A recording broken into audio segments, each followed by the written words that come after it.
This is a Rogue Media Network podcast.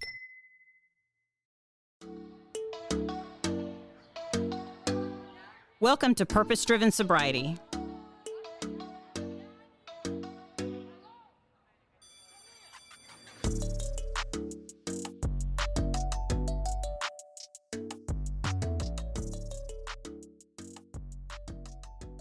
Thank you for joining the Purpose Driven Sobriety podcast. My name is Christine, and I'm an alcoholic.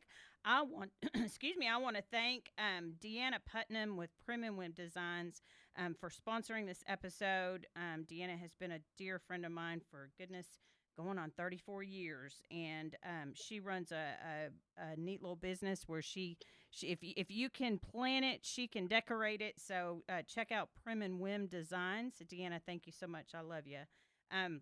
So today we have I have a new girlfriend on the show, Diane M. We met on one of the recovery pages on the internet. That is a great resource for someone who's either new in recovery or just looking for community. There are so many different pages to choose from that you can find some support and like I said, just some community and so be sure to check those out. So Miss Diane, thank you so much for being willing to share your experience, strength, and hope with us, so that we can reach that person who still suffers. So Diane, where are you? Where are we talking? Where are you? Where are you talking from? Well, I live in Long Island. The town I'm from is Shirley. Okay.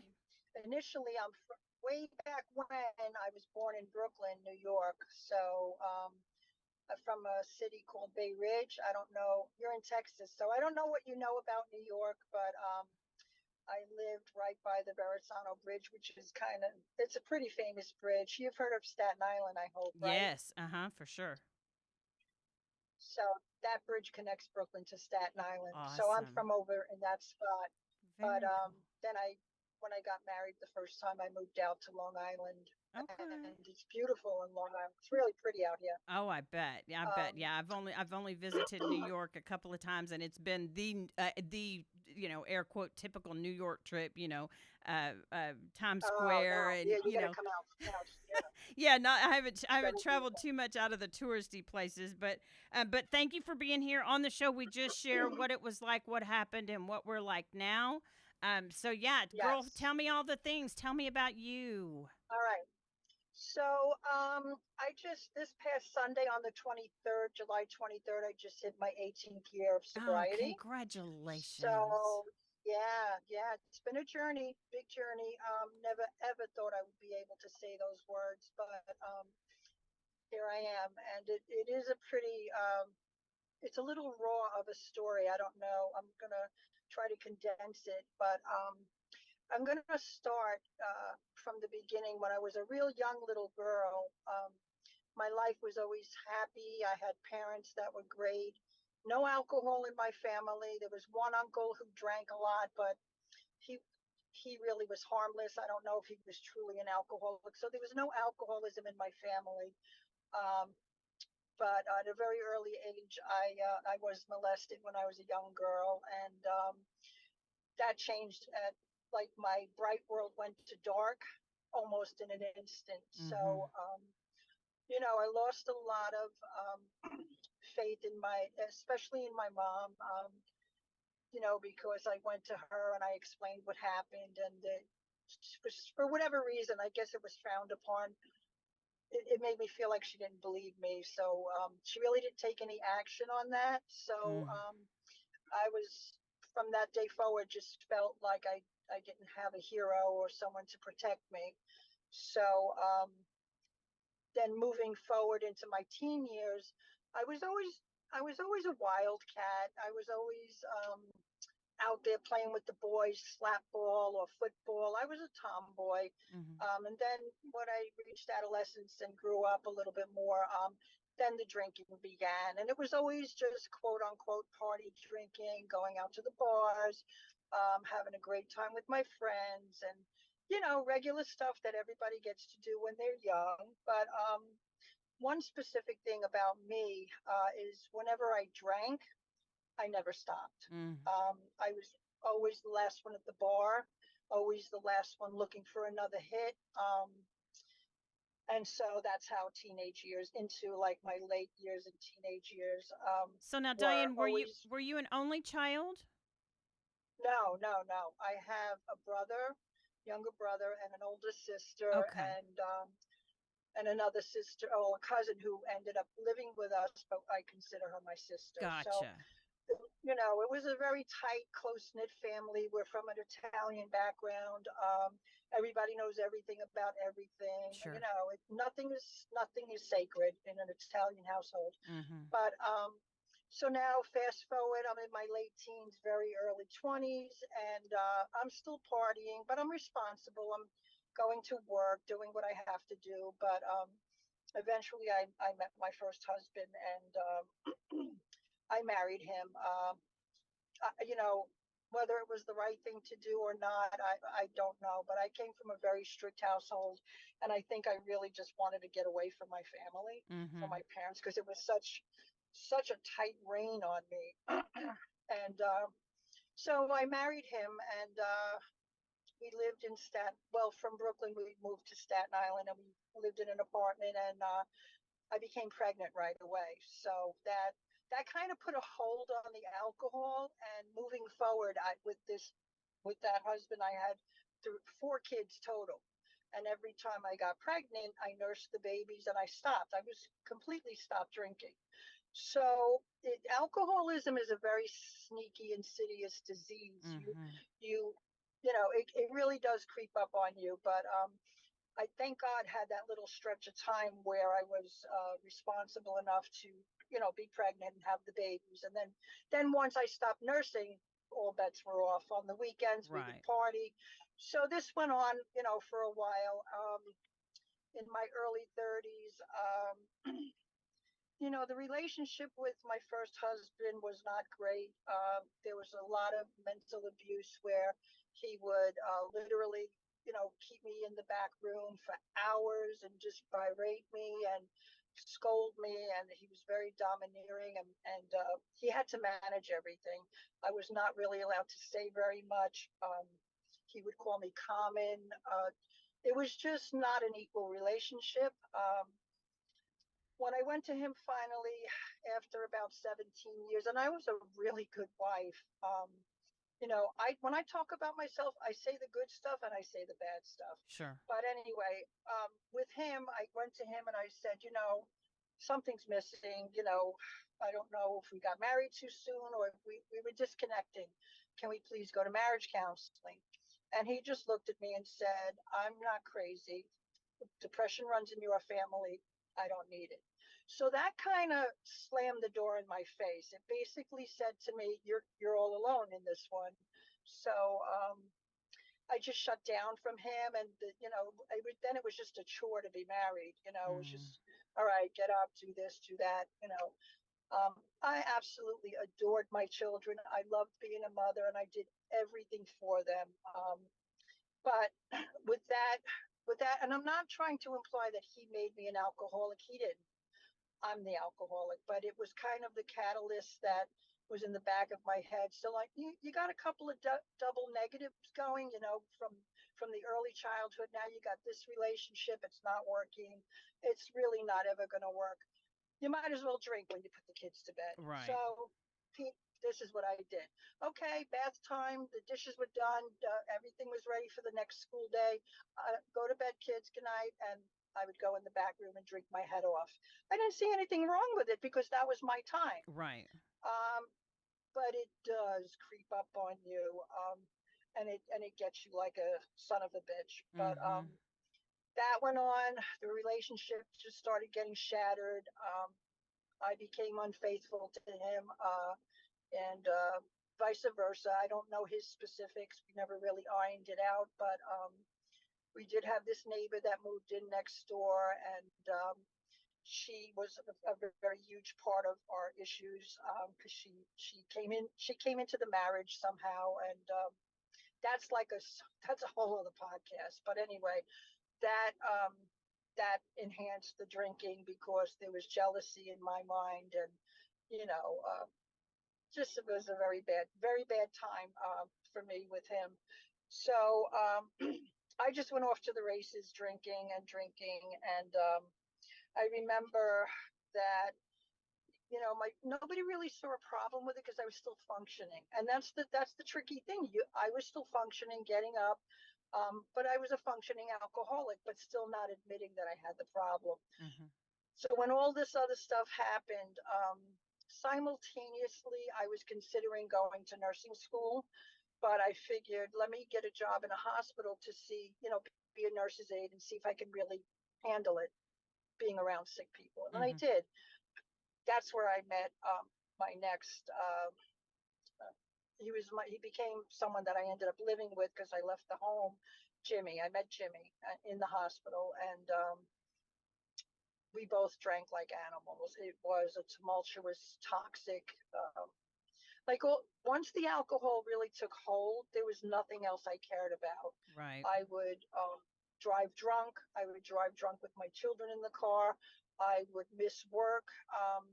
But all of this is starting to escalate. But I still, don't see a problem. Like I'll go to therapy. Yeah, I was very good at manipulating people and letting them think there really wasn't a problem.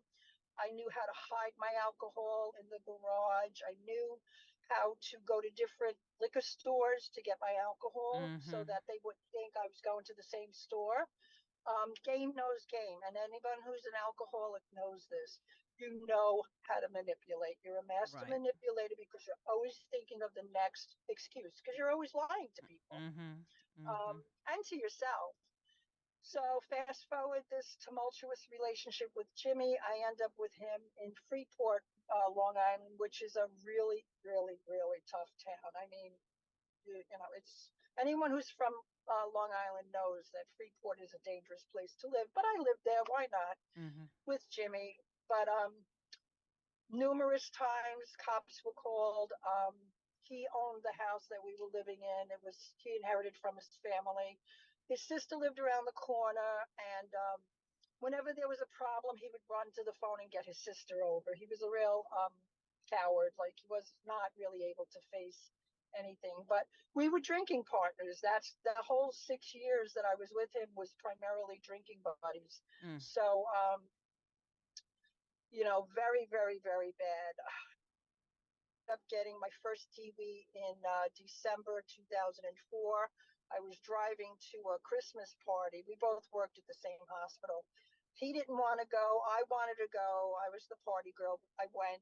He followed me in his car. I ended up, when I left, I was so drunk. And I was also a blackout drinker. I would lose time. I would lose days. I would lose money. I would lose conversations. Very bad drinker. Um, so anyway, the cops pulled me over and I got arrested. I was in a beautiful party dress. I thought it was funny. It was like it still wasn't clicking that I have a very serious problem. Mm-hmm. So, because your first D-weed normally is usually a slap on the wrist. So, went to the judge. It was basically go to probation and don't do this again. You get a couple of fines here and there. Fast forward again. I didn't learn my lesson. And I'm still living with Jimmy in this toxic relationship. That night when he also got arrested too, because he was driving in front of me and he got pulled over.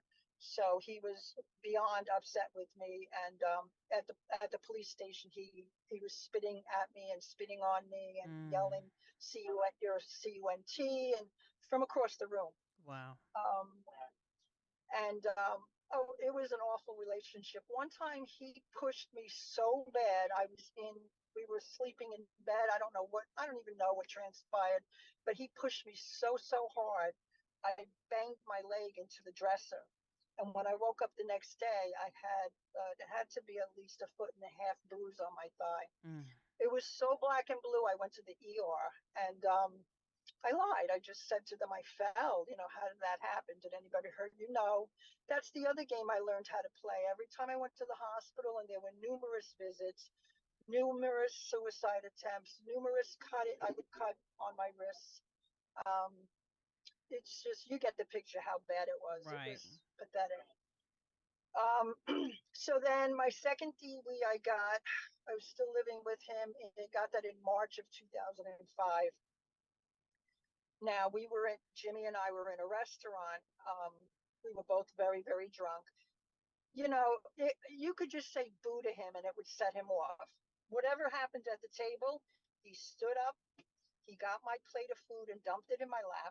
It was like a Italian dinner, like spaghetti stuff, in my lap, and walked out Mm. of the restaurant. So now, I'm cleaning myself up and I'm getting to walk out of the restaurant, and I get in the car and I'm drunk. So I'm trying to drive back to his house, but I don't know where I am. Didn't really have GPS back then or cell phones. So I said, "Oh, let me just try to wing it." And unfortunately, I went up too far and I went onto the main road, and I all of a sudden I heard this crunch, right? And I looked like it was all happening in slow motion, and I was like, "Oh wow, I think I hit something." Well, when I looked in the rearview mirror, there was a whole bunch of cop cars with their lights on, and I'm like, and this is how dumb I was. I'm like, "Wow, they're gonna pull somebody over." And I stopped at a light, and they come up to the car. They're pulling me over, Oh. and they get me out of the car. They arrest me, and it was the same cop that arrested me the first time. Oh my So, because goodness. yeah, so it's like, well, this Freeport is an incorporated village, so all the cops know each other. Oh, Jimmy's okay. family. Every time we had a fight at Jimmy's house, the cops came. They knew Jimmy's sister, so it was like a buddy system there. So there was no chance I was ever gonna have a valid argument with them because they were all friends. Right. So anyway, they arrest me again. I go to jail, and it happens to be East. That was Good Friday, actually, and I just stayed in the jail. The people you meet when you're arrested are unbelievable. This girl got up against. We were in the cell together, and she said to me, "Come up against my back. Sit on the floor and come up against my back." And I'm like, I'm hungover. I'm like, "What are you talking about?" She goes, "Just keep the guard occupied." And I'm like, "What the hell is she doing?" So I turned around. She was pulling something out of a cavity. She probably had drugs inside of her somewhere. She goes, "I only need 2 seconds," and she probably took a pill. Mm. And I was like, but I didn't realize this until later. Like, what was that girl doing? That's how naive I am. Right. So anyway, that's my second TV. I go to the same judge because it's so back to back TVs. And he said to me, he pointed his finger and he said, "If I ever see you in my courtroom again, you're going upstate to jail." Ooh. And I literally felt a little bit of a tinkle of pee come out of my pants. And I was like, I think this guy is serious. Still didn't matter. I still drank. Okay. This is how bad I got. So that was March. Now I'm coming up to the last day that I drank. So you can see how bad this is. Right. Now, in the interim, I'm failing nursing school because I'm in the program, and I'm not doing well. I'm showing up half drunk, and they're noticing it. They're not stupid. Um, they had asked me to leave, but some dates or times get fuzzy because you're not always coherent. But that was the last DW in March, and then I kept drinking. The last time that I drank was July 23rd, 2005. And what happened was um, I was very, very drunk.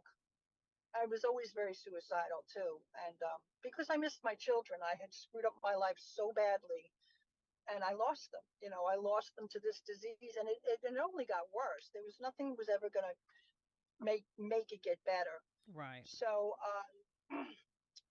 I took a whole bunch of Jimmy's pills, and I was passing out on the bed, and he came into the room and he called his brother. His brother lived upstairs, and I'm passed out, but I can still hear them murmuring about me, and all I can hear is Jimmy saying, "Well, I want her the fuck out of here because I don't want her. If something happens." He just was more concerned that I was gonna die and he was gonna get blamed. And in my drunkenness, I'm like making a mental note of this, of what this guy is saying. Mhm. They end up calling 911. They come in. It's the same people because it's an incorporated village. It's the same cops, same everything. And the cop Erin said to me, Diane, what are you doing to yourself? She goes, you're such a pretty girl. What are you doing with this loser? I Oh, turned wow. around to her and I was so drunk and I said, you, and I started screaming at because I was really out of my mind. Um, they put me in the ambulance. The last thing I remember thinking, I put my hand in my back pocket to make sure I still had a $10 bill because when I was going to get out of the hospital, I was going to go get more alcohol. Mm. So I get into the hospital and they go through the routine. The psychiatrist comes and, are you suicidal? Are you this? No, I'm not. They just want to, they just want to make sure you're not going to kill yourself. They held me for 24 hours and then they let me out. Now, it's about 92 degrees in a heat wave. I'm on Hempstead Turnpike in Long Island, which is like a major thoroughfare. They gave me one Metro card. I had $1 in my pocket, no cell phone, no cigarettes, no food, no water. And I'm thinking, where the hell am I going to go? If I go left to my ex-husband, he doesn't want me. He's already hung up the phone on me. And plus, I don't want to upset my children. So if I go right, I don't know what Jimmy's unpredictable, but at this point, I have no choice. So I go on the bus, which takes me like half the way to where he lived. So I get off at the train station and I'm walking to his house. And it is, I don't, someday I'm going to measure how far it was, but it was the longest walk of my life with nothing, not anything, nothing and nobody. This is how empty I was. And in the heat, it was so hot, and I just kept looking at the cracks of the sidewalk, saying, "Just do one more box. Just do one more box." Finally, I get to his house, and he said to me, "Nobody wants you here. I want you to go." And I said, "Where am I going to go?" So I went into the bedroom and I crawled down on the floor in fetal position and I cried and I howled like I've never heard anyone howl. I only thought animals did that. And Mm. it was coming from me. It was coming from me. And I just kept crying and crying. And I was so broken. I don't know where I got the strength, but I started making phone calls. My best friend wasn't answering the phone call. My ex-husband hung up on me 5 times. My parents were old, and I wasn't gonna, do this to them. They knew that there were serious problems, but my father was getting old. I wasn't gonna drag him into this problem. Um, I called a shelter, um, and they told me to get a ride. If I could get a ride, they had a bed for me. I said, I have nothing. I don't have any money to get there. I have no one to take me. She said, well, I'll hold the bed, but you have to get a ride. So that didn't work. I called my church parish and the girl told me, can you call back tomorrow at 10 o'clock? And I was like, no, Oh, I'm in wow. desperate need here. Now, yeah. So now that was July 23rd, my last drunk. I finally decide to go inpatient. And I had done this before to other like rehabs, but they were only like 2 weeks here, 2 weeks there. They let you out when the insurance runs out and Right. you're on your own. This rehab that was referred to me from someone in one of the groups was upstate New York in by the by the Adirondacks on the border of Canada. And when they were suggested to me, I was like, I can't leave. Everybody needs me. I'm like, nobody needed me. Right. I had no life. It was, Mm-hmm. if I hadn't done that, it was either that or just die. Just really, because I did have suicidal plans and I had a path I was going to take. But the only thing that kept me going was my kids. That was it. It was like, they are my world. I have to go back to them. I have to figure this out. Now, So I went how old were the upstate. kids at that time? Give me just a guesstimate about how old were they? The youngest was Mary. She was 8. Oh no, she was 10. Megan was 13. My boys were like 18 and 19. I have four. Okay, got it. So So they were old enough to it know mom was affected. having some big problems. Oh yeah, it affected all of them tremendously. Mm-hmm. They really they're still traumatized by what I did, and forever apologizing. But anyway, so I go to this rehab, and it's a therapeutic community. I don't know if you've ever heard of that, but when Uh-uh. they tell you to jump, when they say to you jump, Diane, you have to say how high. There is no exception. You are in a strict environment. You're separated from the men. There was like 12 women to like 20 men.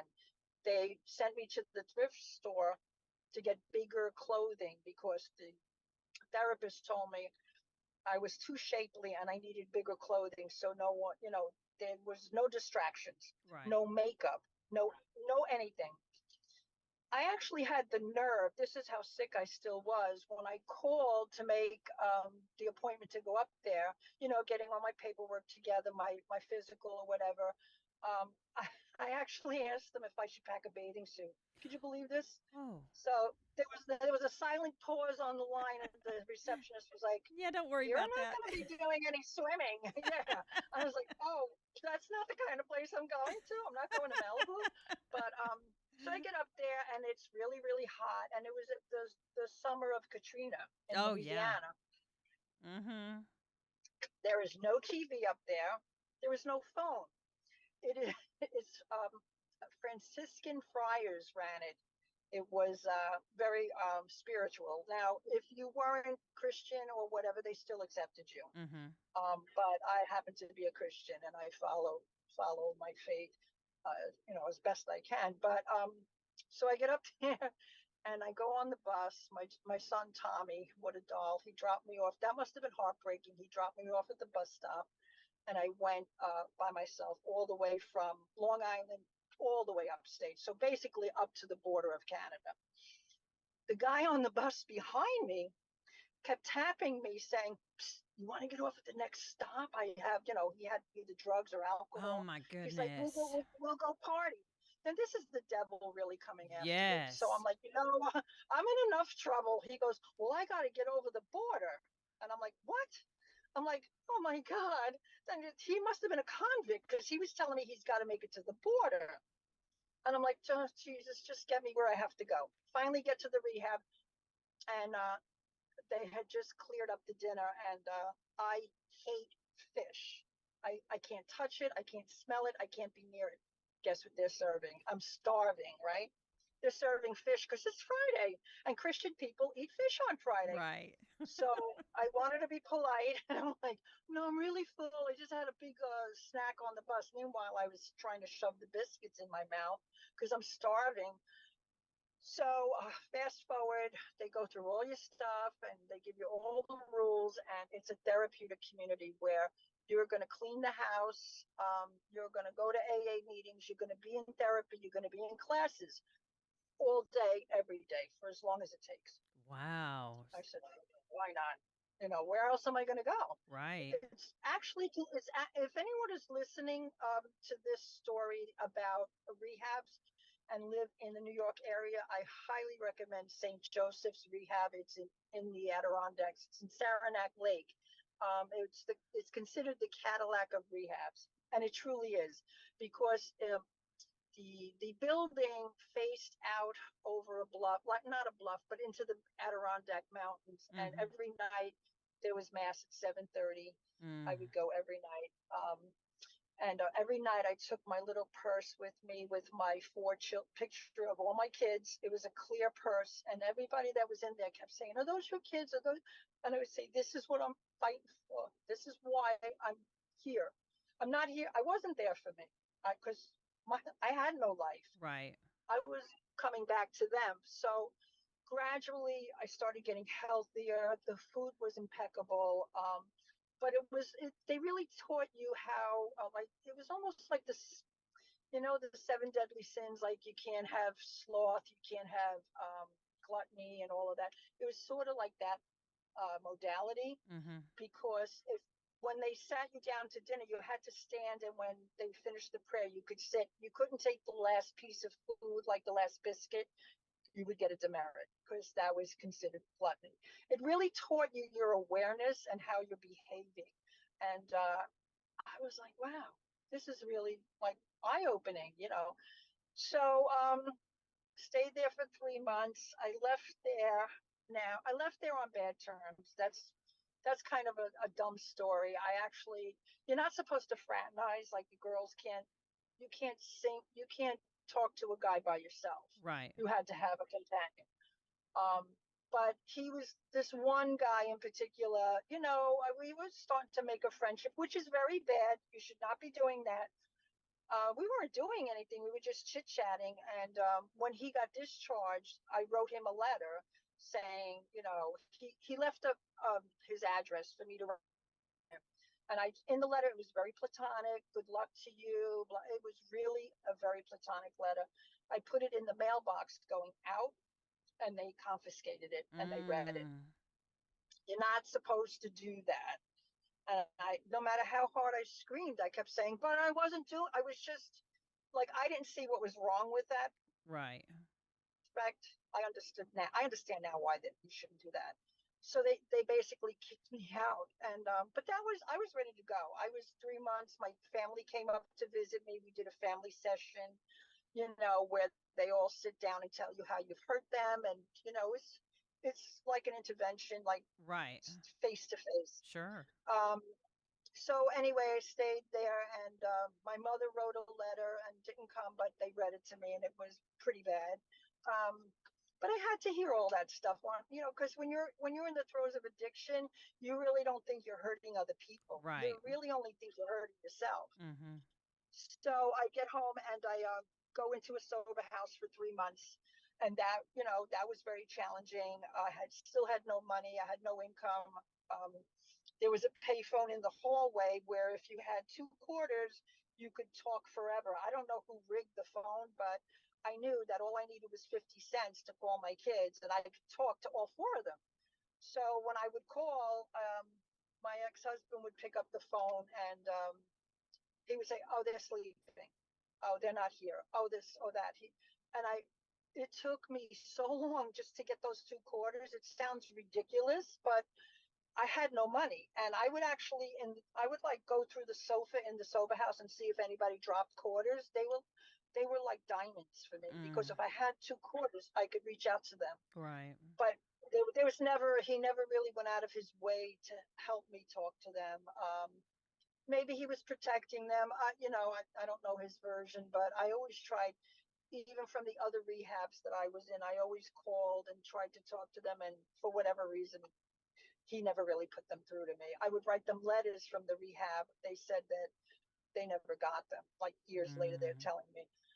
So anyway, the sober house, very strict, like a little bit more lenient. You had to go to AA meetings, which was great. I was getting involved with all of that, you know, very active with it, and staying sober, getting healthier, feeling great. But now, you know, I got discharged from there, but I really didn't have any place to go. I wasn't drinking. I mean, all along I could have went back to my house, but I didn't think I could, because whatever, legally I didn't think I could, but legally I could have. I was still on the title of the house. Mm. But anyway, I end up going back to Jimmy, which is a very bad thing. I know this, but I'm not going to drink. And I didn't drink. He drank. So I'm like, this is going to be a real tough road with him, you know. But luckily, he would just drink and pass out. So once he was, you know, I just dealt with it. And then I started, you know, to plan a vacation. I like, this part gets a little fuzzy, but somehow we ended up going to Hawaii for a vacation. And he was drunk the whole time. He actually fell asleep drunk on the beach. A German Shepherd came and had to pick him up out of the water. And I'm like, are you sure you weren't like hallucinating? But I had like a lonely Hawaiian vacation without him, because he didn't do anything. He stayed in the room. And I just entertained myself. But I was sitting on the veranda one day, and I had that cheap, like they call it the Obama phone. It was one of those Yeah. phones that you get from the government. Mm-hmm. And the phone rang. The phone rang, and it was the administrator from the nursing program. I had gotten asked to leave the program. So she goes, and she had known my story because she kind of we became friends for some reason. But she called me and she said, Diane, and I said, Andrea, and she said, I don't know if you're going to want to do this. And I said, I'll do it.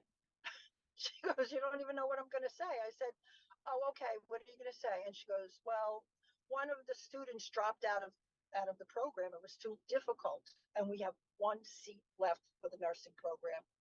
And I said, I'll do it. So great, great, great, great. I hang up the phone.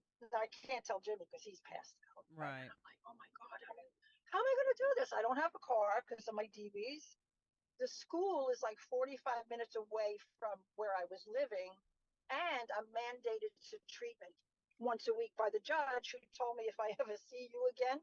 So I'm like, I'll figure it out. I'll figure it out. But each step got better and better and better. Finally, I get into the nursing program. The way it was just, I would go out to it's called Suffolk County. I lived in Nassau County. Mm-hmm. Suffolk is like all the way. You've heard of like Montauk and the Mm-hmm. Hamptons and stuff like Yes. that. So it's like sort of in that direction. It was a long distance, and my son Matthew would drop me off at the train station in Nassau County. I would take the train out to Patchogue, which was Suffolk County. It was like all of this maneuvering, and I became friends with one of the girls in the program. She knew my situation. She said, you can sleep on my couch. We'll go to school together. She drove. Oh, I was on wow. her couch. Yeah, there What was a an blessing. every turn that I made, there was always an angel. There was always an angel like pulling me through the next step. And she said to me, well, we're in the same class. We go Tuesday, Wednesday, Thursday. So you stay on my couch.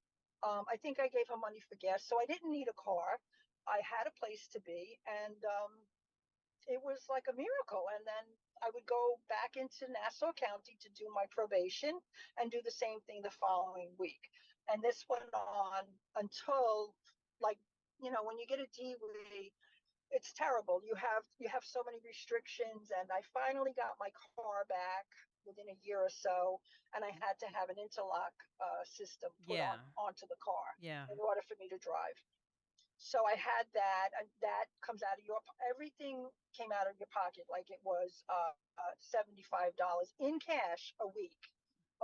It was something stupid, like the guy was really ripping me off, but I had no choice.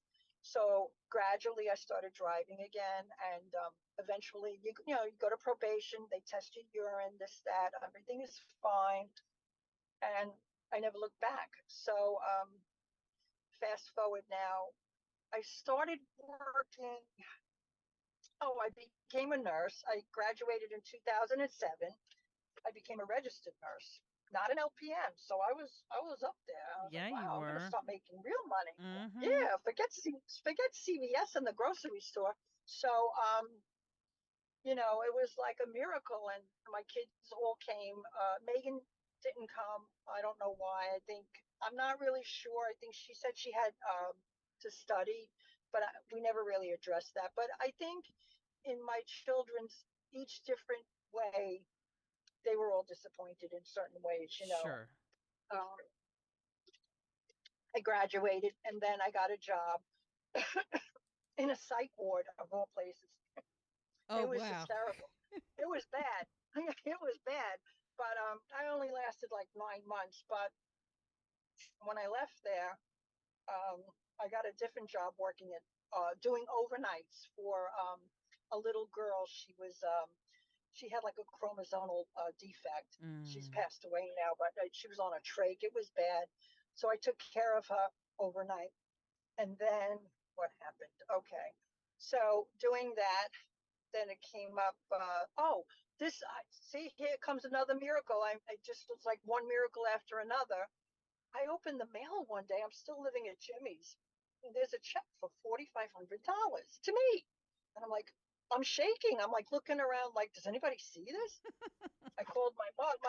I called my mother right away. She said, "Go put it in the bank. Hurry up! Don't tell anybody. Put it in the bank." It was from when I quit. It was a state job, so you accrue a lot of vacation time. It was whatever I accrued. They owed me money.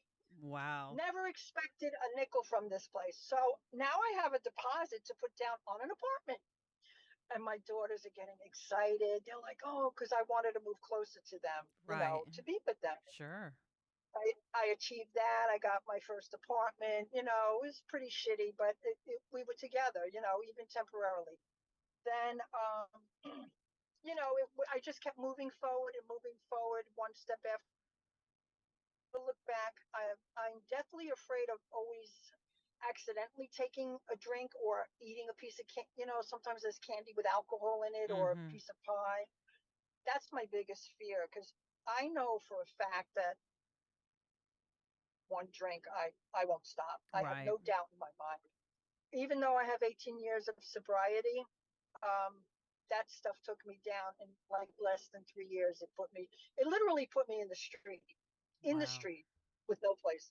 So, just to, and I don't gonna end it now, but I think, the biggest blessing in my life now is, I wake up every day. I know what I've done. I know what I did yesterday. I did get remarried. I'm in a second marriage. Few hiccups, but I love him, and we're working things out together. And you know, we have a nice life. We have a nice house and nice things. But uh, the one thing I want to mention is all my children are back in my life. Oh, that's I've amazing. made amends to them, and they know I still feel very very guilty, for abandoning them and leaving them. And you know, that's what the Serenity Prayer is about. The Serenity Prayer helped me numerous times when I started saying it, and I started to really really understand it and live it. It was like, a release, Right. a very big release. And then, also my parents, they died. My dad died in 2010, and my mom died 5 months later. So the 5 months Wow. apart, they died. Yeah, it was a hard time, and I still did not pick up. My brother and my sisters were relying on me for certain things, medical things, and my sister took care of the finances, and my brother took care of other things. We all worked as a team, and I was present. They actually called me for help, and prior to that, no, nobody was calling me anymore. No one wanted me because they didn't know. They were afraid of me. Right. Couldn't count on you. I was a very they couldn't count on me. Right. But when my mom was taking her last few breaths, I was there and I was cleaning her mouth with a glycerin swab, Yep. and I was crying to her, and I said, Mom, I really want you to know, we had a lot of battles, the two of us. And, I had my issues with her not defending me with the molestation. And Mm-hmm. I carried that throughout my whole life. But none of that mattered anymore. And I said to her, I'm really very sorry that I caused you so much pain and sorrow and worry. And she said to me, you have to stop saying that now. You're here with me, and that's all that matters. You're cleaning me, and I'm aware of it, and I was happy to let her, she went to her death knowing that I was going to be okay.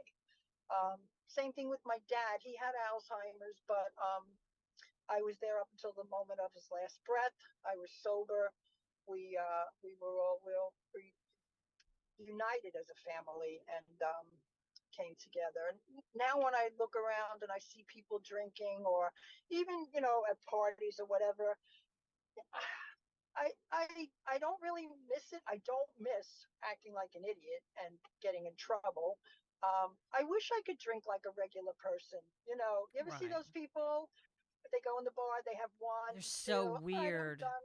They're so weird. Can't Or take it. I know, I know. girl. I get it. I know you've got a few more years than me, but yeah, I can sit in a restaurant and the little couple over here, and they have their Yeah, mixed drink and a glass of wine, and they get up and there's like half of it still in the cup, and I'm thinking, you fucking I know. loser. What is wrong with you? Sit your I know. ass down I there and know. finish Aren't you that. gonna finish that? I know, I right? know. What is wrong with? I know. That's terrible. I know. But my sister Uh, never drank, and we would go out, and she would not drink, and I'd be like, "How come you're not drinking?"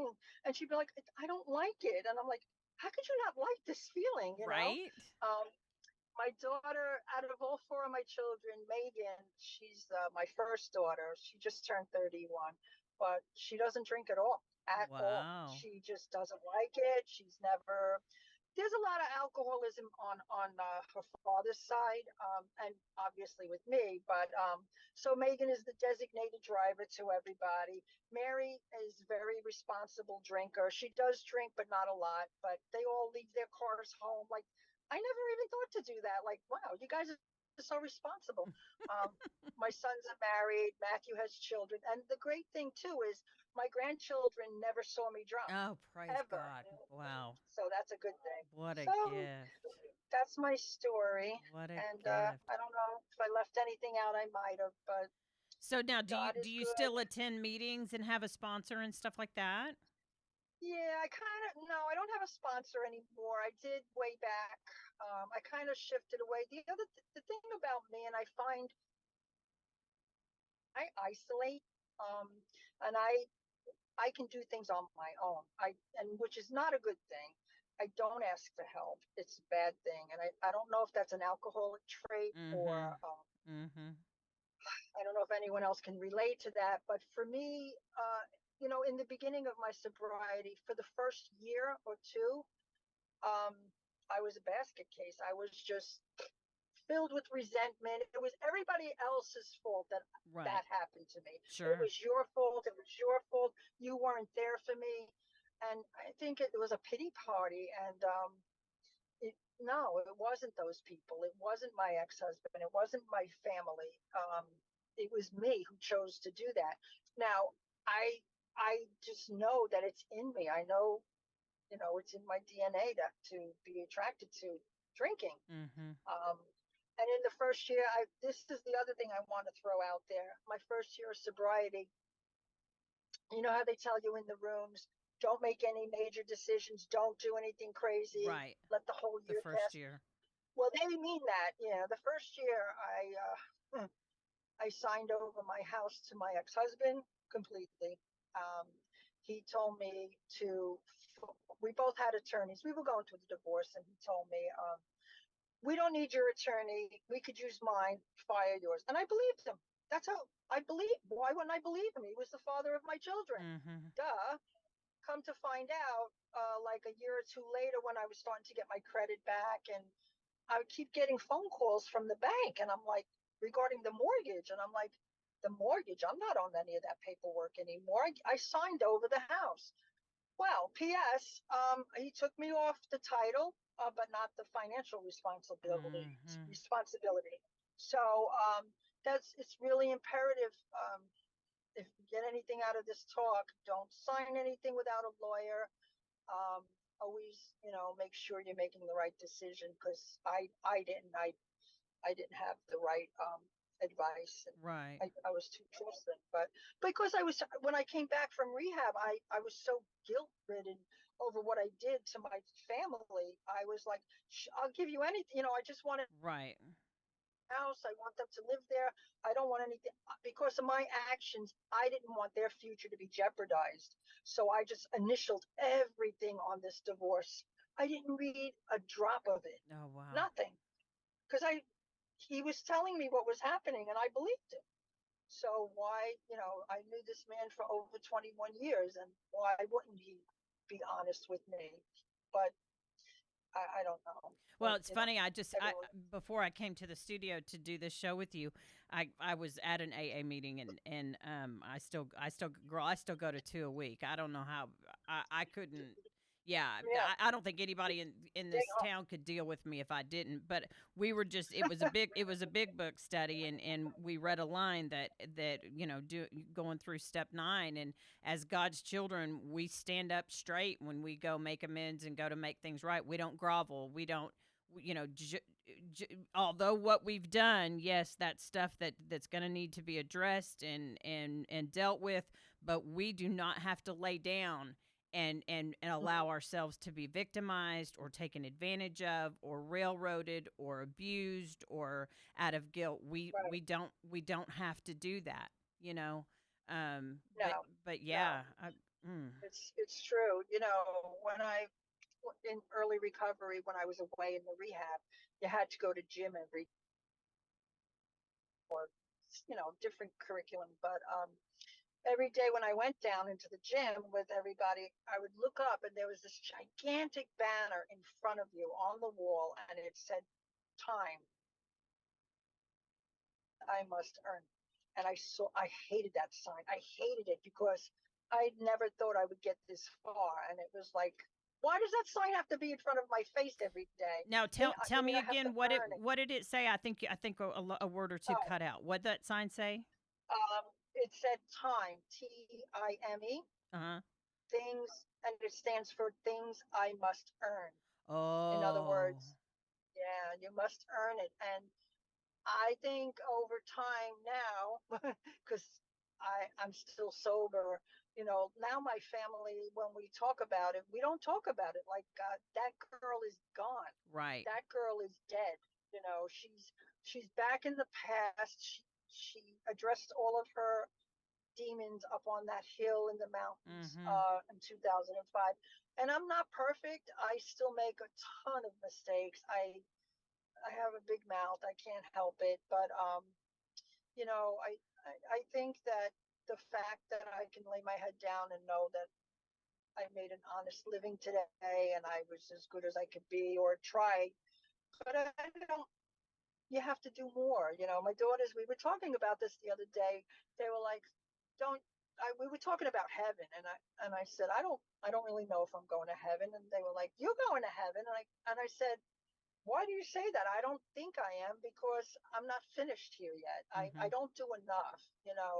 Have you seen, this is like a sidetrack, you can cut this out later, but have you seen that movie Sound of Freedom Oh, yet? girl, yes. Oh, With, oh, girl, yes. Well, right? because I don't That's know a if totally different, yeah, well, and I don't know if you've listened to my story. The first show I ever I recorded did. was me telling my story. So I, when you just said that you at Jimmy's house you were in the fetal position, you sounded like an animal. I don't know if you heard me describing myself when I was yes, I driving did. into town. That was the Yes, I did. scariest damn feeling I've ever heard. Hearing I know. that sound coming out of a human being Right, and it happened to be me scared the right. shit out of me. I mean, It's indescribable. I get it. Yeah, But yes, when I watched that movie and I talked to my sponsor before I went into because I too was molested and I thought I don't know how I'm going to react, so I had my husband beside me. He knew to be on alert, not on alert, but you know what I'm saying. right. That Yeah, to yeah, not yeah. be I hate the word triggered, but I knew that that was a Yeah, possibility. And girl, the rage that I felt sitting there, when you had they stood been up. in I front of know. me, I'd have murdered every one of them. I'm telling I you know. what. It was terrible. Mm, mm, mm, mm. But It's I came terrible, out and of it's a it. real thing. Yeah, I came out of it. It's like what Yeah. and just quiet because I thought I have to let Yeah. this soak in and oh, it's so It it. is. It's Mm, a mouthful, and that's what I mean. Like when I responded to my daughters, and they were like, "No, you're going to." I'm like, "No, there's so much more evil, and like you can't conquer the world, but you can spread the news, or get a little more proactive, or volunteer, or all of those things. I can give more, and I mm. don't. So, I think I should start practicing that a little bit more. Well, Just but to you know give what? of You know yourself, what, because Diane, honey, my darling, you're doing that right now. You're doing that right now yes, I hope so. with sharing your story because I feel and it's just my humble opinion if you will, just us recovering out loud If Mhm. we can reach another one of God's kids, that just something that comes out of our mouths, if their lives are so noisy that they can't hear their creator, they can't hear God or whatever their higher power Right. ends up being, that they can hear our voices and relate to our story and just have hope that they don't have to That's live it. in this hell anymore. There is hope. Hope There is recovery. for You change. don't have to live like this anymore. No, you don't. That there I are had an resources. experience when I came into the rehab. We had to do an exercise where you had to stand in front of this is the rehab in upstate, Right, right. and you had to stand in front of the class, and they had to critique you. And I was like, oh boy, Oh, this is going wow. to be fun. So yeah, I get up and it was my turn, and I was waiting because at the time my last name was Wade, and it started with a W, so they were going in order. And I'm like, oh, I don't go for a long time. Right? So I get up there finally, and this one guy raises his hand and he said, what I noticed about you was when you first walked into the rehab, you had your head down all the time. Every time I looked at you, your head was down. He Mm, said, with each passing week, your head is coming up. And I was like, wow. wow, that was amazing take that he noticed about me because I Right. was so broken. I was so bankrupt of my soul. It felt like, um, I don't know. I mean, do I have time to read like one little tiny poem that I wrote and then Sure. I'll end it? Sure. All right. So, whenever I used to drink, um, I would always write, and I wrote a lot. Most of it ended up in the garbage or trashed in a bar or something. But I ended up writing a poem, and I dedicated it to. Wait, let me just get it a second. It's here. I dedicated it to really my daughter Mary, and Megan is in this too because I feel like I left them too soon, and I know I did. I hurt them badly. But anyway, the name of the poem is called Weary. My mind is weary, my body weak, yet there are miles to go before my final sleep. If I could leave a parting note upon my reckless name, I would tell everyone it was the alcohol that drove me insane. A word of advice, please let this suffice. I'm just a drunk, you see. Turn your back from the demon, for he is waiting patiently. He tripped me up in his disguise in oh so many ways. All my lonely nights, what a sacrifice. My poor lamb Mary, how I kept her at bay. And yet tomorrow the sun will rise, and I must realize this can't go on forever. I pray the Lord will restore my soul and carry me through this endeavor. And I wrote that just in despair, and a lot of just well, how you feel when you're down at the I bottom, do. you know. Hmm. So Well, I am so that's it. glad that you're sober and girl, keep telling your story, man. We've got to, if nothing else, that's Yes, our purpose in life. Our mess has to become God's message, and and definitely, and definitely. our test into our testimonies. All of the Yes, cliche bullshit things that you hear is true. We've got they to really work. Yeah, we've got to make we've got to make something good, God. And I believe that God will make all things work for please the do. good if we allow Yes, that to happen and just be willing. And so I'm so grateful that you were willing to come on and tell your story, anytime. and I'm so Thank you. glad that you're sober. I'm glad you're sober. You're Amen, my new sister. Texas friend. Amen, sister. That's right. Please stay in touch with me, I and will. I will. I'm so Good grateful. luck. God bless you, sister. Thank you. All right. Take care. Bye Take care. bye. Talk soon. Bye bye. Yes, yes. Thank you for listening to Purpose Driven Sobriety Podcast. My name is Christine. I'm an alcoholic. Keep coming back. Thanks for listening to Purpose Driven Sobriety. Keep coming back.